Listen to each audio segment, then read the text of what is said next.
Lens की क्षमता के बारे में बताने चल रहे हैं। लेंस की क्षमता क्या होता है? Power of the lens. Lens की दो क्रियाएं होती है, जैसे मैंने बताया। एक होता है अभिसारी, अपसारी, कन्वर्जिंग, डाइवर्जिंग। उत्तल लेंस हमारा जो है वो अभिसारी लेंस होता है, क्योंकि वो प्रकाश की किरणों को एक पॉइंट पर फोकस कर देता है, तो उस मोड़ देता है एक पॉइंट पर। तो ये होता है अभिसारी लेंस। और एक होता अपसारी, जो प्रकाश की किरणों को अपवर्तन के पश्चात अपसरित कर देता है, फैला देता है, डाइवर्ज कर देता है, तो उसको हम कहते हैं अपसारी लेंस। ये दो क्रियाएं लेंस की हैं। अब कोई लेंस प्रकाश की किरणों को कितना अधिक अभिसरित अथवा अपसरित करता है, वही उस लेंस की क्षमता होती है, पावर ऑफ द लेंस। ये क्षमता किस पॉइंट पर डिपेंड करती है? लेंस के फोकस पर। अगर वो दूर जा करके, कोई लेंस जाके दूर जिसको कन्वर्ज करता है, डाइवर्ज करता है, तो कहने मतलब उसकी फोकस दूरी ज्यादा होगी, और फोकस दूरी ज्यादा होगी तो power of the lens, power lens की क्षमता कम होगी। इसका मतलब दूर जाके फोकस कर रहा है, इसका मतलब उसकी पावर कम है। और अगर वो जल्दी फोकस कर दे रहा है, कहने मतलब उसकी फोकस दूरी कम है, तो हम कहेंगे उसकी क्षमता ज्यादा है। तो इस प्रकार से हम कर सकते हैं कि जिस लेंस की फोकस दूरी ज्यादा होगी उसकी क्षमता कम होगी, और जिसकी फोकस दूरी कम होगी उसकी क्षमता ज्यादा होगी। तो इसके इस प्रकार से और डिफाइन कर सकते हैं। इस प्रकार से किसी लेंस की फोकस दूरी के व्युत्क्रम को उस लेंस की क्षमता कहते हैं। किसी लेंस की फोकस दूरी के व्युत्क्रम को उस लेंस की क्षमता कहते हैं। लेंस की क्षमता, पावर ऑफ द लेंस, इसको पी से प्रदर्शित करते हैं। यदि लेंस की फोकस दूरी मीटर, एफ जो है मीटर में हो, तो लेंस की क्षमता P बराबर होता है 1/F मीटर में, और इसकी क्षमता का मात्रक होता है डायोप्टर। जैसा कि हम बताने चल रहे हैं, लेंस की क्षमता P बराबर, लेंस की क्षमता P बराबर होता है 1/ फोकस दूरी, फोकस दूरी। और ये फोकस दूरी किस में होना चाहिए? मीटर में। जरा ध्यान दीजिए। या इसको कर सकते हैं P बराबर होता है 1/F, P बराबर होता है 1/F मीटर में, ये होता है। जरा ध्यान दीजिए। अब ये लेंस की क्षमता का मात्रक डायोप्टर होता है। लेंस क्षमता का मात्रक डायोप्टर होता है, जिसे D से प्रदर्शित करते हैं। क्षमता का मात्रक डायोप्टर होता है, जिसे D से प्रदर्शित करते हैं। अब जरा ध्यान दीजिए।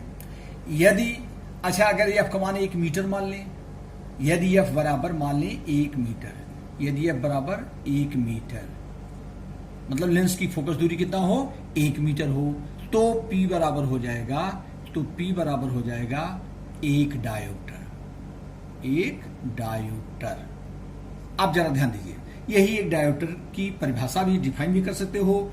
यदि किसी लेंस की फोकस दूरी 1 मीटर है, तो उसकी क्षमता 1 डायोप्टर होगी। अब जरा ध्यान दीजिए। अब लेंस की फोकस दूरी, अगर हमारा उत्तल लेंस है, कन्वेक्स लेंस की फोकस दूरी पॉजिटिव होती है, तो लेंस की क्षमता भी पॉजिटिव लिखा जाएगा। इसको हम +D से लिखते हैं, +D उत्तल लेंस की। और अवतल लेंस की क्षमता ऋणात्मक होती है, तो उसको किससे लिखेंगे? -D से। ये हमारा उत्तल लेंस का है। उत्तल लेंस की क्षमता +D में और अवतल लेंस की क्षमता -D में क्यों लिखा जाता है? क्योंकि अवतल लेंस की फोकस दूरी ऋणात्मक होती है और अवतल लेंस की फोकस दूरी धनात्मक होती है। तो जब फोकस दूरी धनात्मक होगी तो क्षमता +D में लिखा जाएगा, और ऋणात्मक होगी तो क्षमता -D में लिखा जाएगा। यदि इसी में और समझो, यदि लेंस की फोकस दूरी सेंटीमीटर में हो, लेंस की फोकस दूरी सेंटीमीटर में हो, तो क्षमता P बराबर कितना हो जाएगा? तो क्षमता P बराबर हो जाएगा 100/F डायोप्टर। इसको ध्यान दीजिए। ये कैसे? क्योंकि अगर सेंटीमीटर में है, जैसे फार्मूला तो में नहीं है, तो सेंटीमीटर में दी गई तो उसको मीटर में बदलेंगे। सेंटीमीटर को मीटर में कैसे कन्वर्ट करते हैं? 100 से डिवाइड करेंगे, तो जब 100/100 हो जाएगा तो 100 कहां चला जाएगा? ऊपर, वही है। तो क्षमता P बराबर हो जाएगा 100/F डायोप्टर।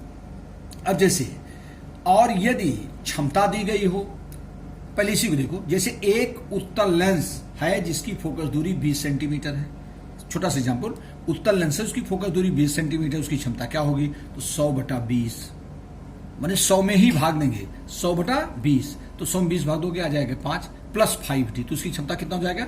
+5D या +5 डायोप्टर। कोई भी हो, अवतल लेंस की फोकस दूरी 40 सेंटीमीटर है, उसकी क्षमता बताओ, तो 100/40, तो 100/40 करोगे आ जाएगा 2.5। लेकिन अवतल लेंस है तो चूंकि उस अवतल लेंस फोकस दूरी माइनस में होती है तो माइनस 2.5 डी आएगा। तो इस बात को ध्यान दो, अगर क्षमता प्लस में है तो जान लो उत्तल लेंस है, क्षमता माइनस में है तो अवतल लेंस है। यदि लेंस की क्षमता दी गई है तो लेंस की फोकस दूरी F बराबर होता है 100 बटे क्षमता, या F बराबर हो जाएगा 100/P, यह आ जाएगा हमारा सेंटीमीटर में। आगे ध्यान दो। अब जैसे हम कहें एक लेंस की क्षमता प्लस 4D है, एक लेंस की क्षमता प्लस 4D है, तो लेंस की फोकस दूरी प्रकृति बताओ। तो लेंस की फोकस दूरी बराबर हो जाएगा 100 बटा अब P, 4D दिया है तो 4 रख देंगे, तो 100 में 4 से भाग दोगे तो आ जाएगा 25 सेंटीमीटर। चूंकि प्लस 4D है, इसका मतलब कौन सा लेंस होगा? उत्तल लेंस होगा।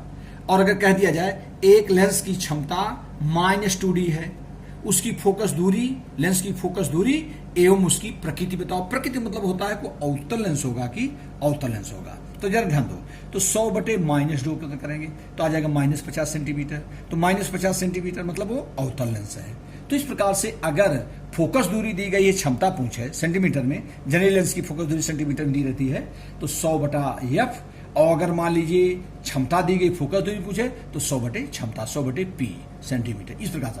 और अगर एक से अधिक लेंस जुड़े हैं, एक से अगर अधिक लेंस जुड़े हैं तो संयुक्त लेंस की क्षमता P बराबर, जैसे एक लेंस, दो लेंस, 3 लेंस हमने एक साथ जोड़ दिया, कॉम्बिनेशन ऑफ द लेंस को हमने जोड़ दिया, तो उस संयुक्त लेंस की जो कंबाइंड लेंस बना उसकी क्षमता P बराबर होता है P1 plus P2 plus P3 plus and so on, जो भी रहेगा इस प्रकार से रहेगा।